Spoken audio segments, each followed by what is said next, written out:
over here in the pink. KT roster MyuNgSiK.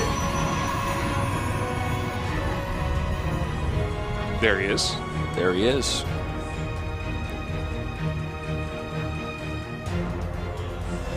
And over here in the 9 o'clock position, in red, StarTale Panic.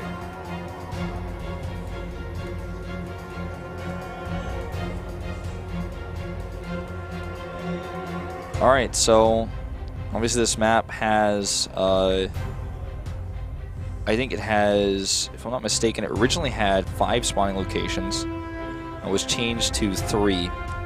And the 3, if I'm not mistaken, are this location here, the location at the 9 o'clock, and the location at like 12:30 to the top right of the map.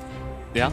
And the problem with this map tends to be the 4th base can get a bit far away from everything.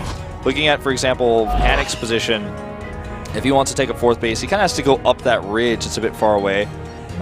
Looking at the position of MyuNgSiK, he has to take the one that's like super close to his opponent by air to the left, or he has to take the one that's you know, above his main base, which is really far away from his 3rd base. So just distance-wise, it can be a bit awkward. It's not impossible. But in this matchup especially, I don't think we'll end up seeing a 4th base. A 3rd base is fairly unlikely as well, just considering the position of how that works out. Tries to block the core. Doesn't happen. Seems like the core a little bit faster here from MyuNgSiK. Not sure exactly what led to that, but probably just made his gateway like 1 supply faster. In most cases, that's usually what ends up being the case, unless you cancel your 2nd gate and make it a core. Panic has actually mined a bit more gas than MyuNgSiK has. So that might have led to, you know, maybe he got up an earlier gas and his cybernetics core was a little bit later. Yeah, it's definitely possible. Oh! I was about to say, like, we're about to have another mistake moment here. This just keeps happening today. I want to mention that MyuNgSiK won that game despite the late core. Yeah, it's true. So if you make that mistake on the ladder, don't just quit. Doesn't mean you lost. I was a quitter when that happened to me. I'd be like, oh, I can't believe it. You're like, oh, no, not again. I'm also not Grandmaster Korea Pro level. Yeah, but, you know. That's true. The Twilight Council is fairly underway here for MyuNgSiK, almost halfway done. Whereas Panic has not made anything at all. Almost wonder if he's going to try to take a fast Nexus and go into Robo. Okay, 2nd gate, 3rd gate. All right. No, we're starting to maybe see why that extra Cyber Core was there. He's been chronoing that as well. Yeah. Worked for him in the it worked for him in the previous series between these two. That's the only game that he actually won. But the Mothership Core this time doesn't actually scout it. Yeah, the 2 gates a little bit too north for this guy. He knows where his opponent was scouting from, and so intelligently moves his gates back. This is going to hurt. Yeah, he's going to be able to kill that. Gets it, and these 2 Stalkers, they do not see the pylons. Got to be careful not to get clawed out there in the middle of the map. So MyuNgSiK is actually the one doing Blink, not Panic, so I get saying their names backwards here a bit, just to clarify that. This Mothership Core actually comes back for another scout. Panic will ward it off this time. And still hasn't seen the 2 gates, actually. No, he hasn't seen them. It's just hard. It's hard to get in there, you know. There's a massive gas bank here for Panic, who has, I mean, he's gone 3 gates here, but he hasn't warped anything in. It looks like he just would rather warp in close to his opponent rather than warping in early and walking. Concave here makes it annoying, but oh, this is actually looking really tough. He's a bit caught here. A few more Stalkers coming in, but a lot of those go down. This is actually all about micro here, and it looks like the better end of it is going to, for now, MyuNgSiK. He's got a few more warp-ins here. And he's on high ground. That time warp's going to hurt him a little bit, though.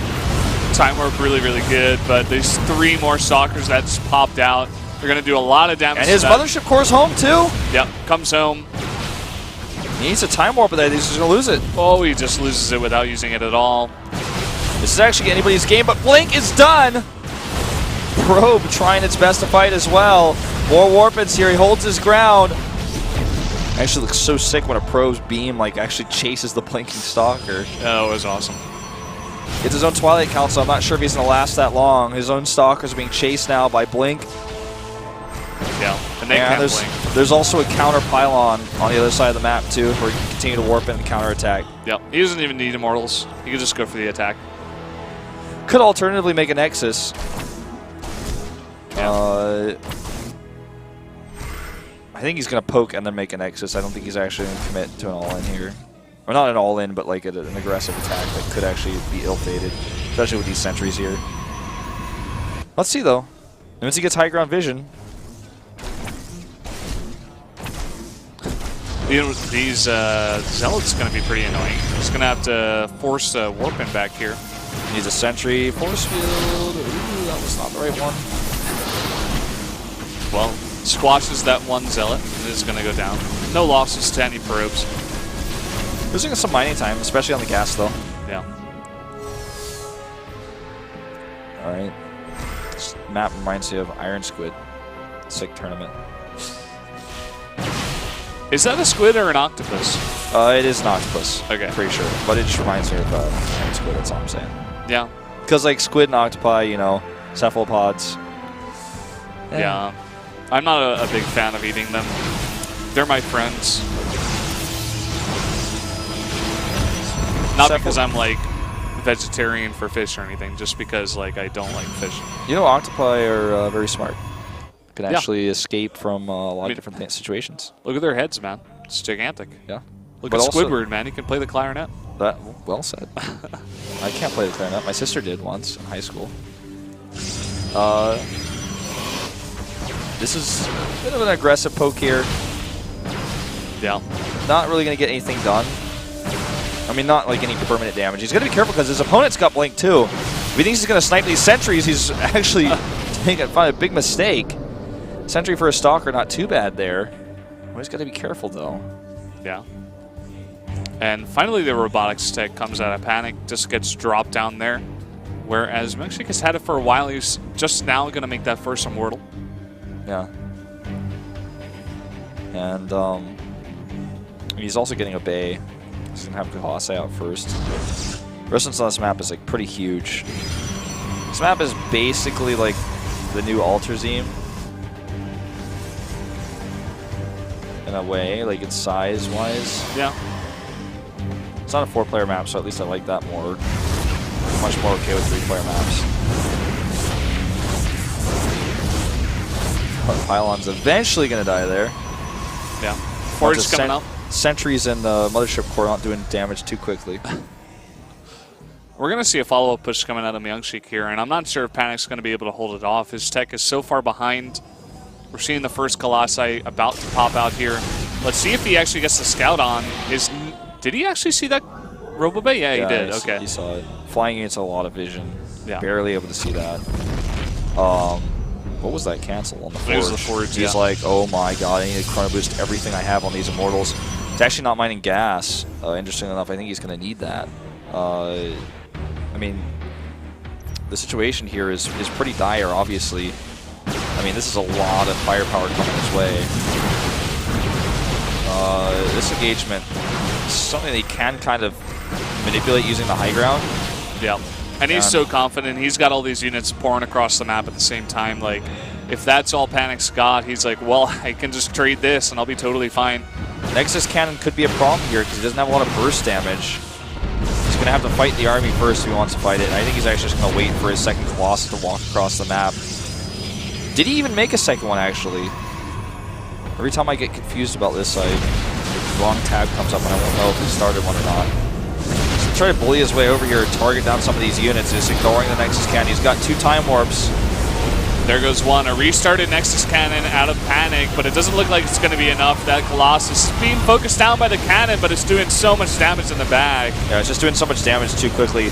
The cannon will target it down eventually, but it means the rest of the units have free reign. And there it goes, finally falls down, but that Nexus has got to be starting to get pretty low. And eventually, he's going to actually have to get into the main here and start fighting there. Can use Force Seal. It's just got a tight position here in GG. MyuNgSiK takes it, so he will be advancing to Code S with a 2-0 over Panic. A lot of 2-0s today. Yeah. In fact, all 2-0s in our second group every single time, if I'm not mistaken. No. Panic versus MyuNgSiK, the first one was Oh, yeah, that's right. One didn't go to the third game. But in the first group as well, the first one was 2-1, and then it went to all 2-0s. Yeah. So a very quick day today. Quick day, fun games, a lot of cool PvPs today. Yeah. A bit disappointed about Turn. I feel like he could have shown a little bit better.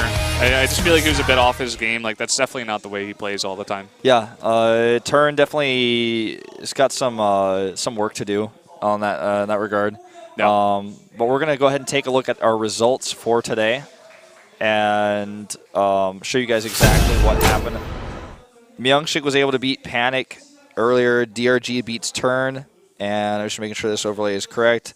DRG then beats MyuNgSiK 2-0. Panic is able to defeat Turn, and then in the last series, MyuNgSiK beats Panic. So correct here. And MyuNgSiK and DRG both advance to Code S. DRG, obviously, big favorite out of this group. Was a fan favorite as well. Everyone wanted him to advance, and he certainly did, man. Flying colors, wrecked that group. Made it look so easy, as a lot of people were expecting it to. So I think we might take a look at tomorrow's matches. Yep, tomorrow's match is starting at 1 p.m. Ragnarok, still teamless.